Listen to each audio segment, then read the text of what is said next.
So in response to Wild Edibles in Central Wisconsin and also Tac Hill, who both tagged me on the 3 of your favourite blades tag. I've got 2 of my knives here that I use. I don't have a great deal of knives. I find that I get by with relatively few. My overall favourite is my parang, but I figure that's a bit big to really bunch in with the knives. One of the ones I use is this. It looks like a Mora. It's not.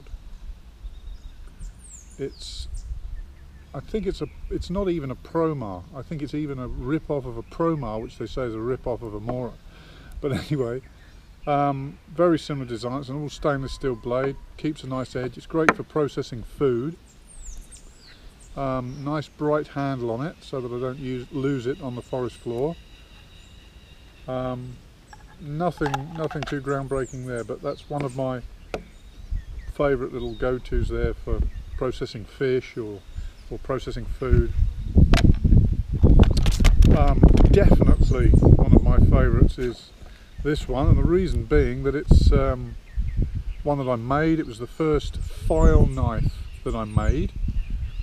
A little nod here to Snow Fog Outdoors, because I know that she's put out a video where she's making her first file knife. This was a file knife that I made some years ago. I'll put a picture up. I think I've got a better shot of it for when I've just made it. And the sheath, you can see the sheath's taken a bit of a battering now. This was made from a safety boot. This bit of leather here, reclaimed. You might recognise the pull there for the boot. And anyway, so this was made from a file. The reason it's a favourite is because it's the first one that I made. But not only that, it fits the bill. I seem to be able to use it for pretty much everything that I'm doing. It keeps an edge well. It's very, very tough. I can batten with it through anything pretty much, it seems. The handle is my Carter, which I made from denim, layered denim in epoxy. You notice there's no rivets there, and it's because I made a cutout in the handle and then bonded the handle onto the knife. So the epoxy of the micarta essentially goes through the knife and bonds one side to the other.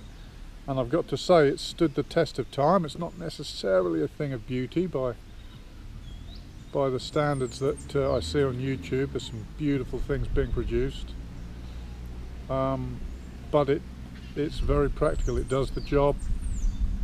I like the drop point, and actually I worked within the constraints. It was a broken file, so I didn't really even get to choose the length too well. I was just using what I had. So it really is, it's kind of right on the bare minimum, I suppose, for it's small enough really it could be a neck knife. But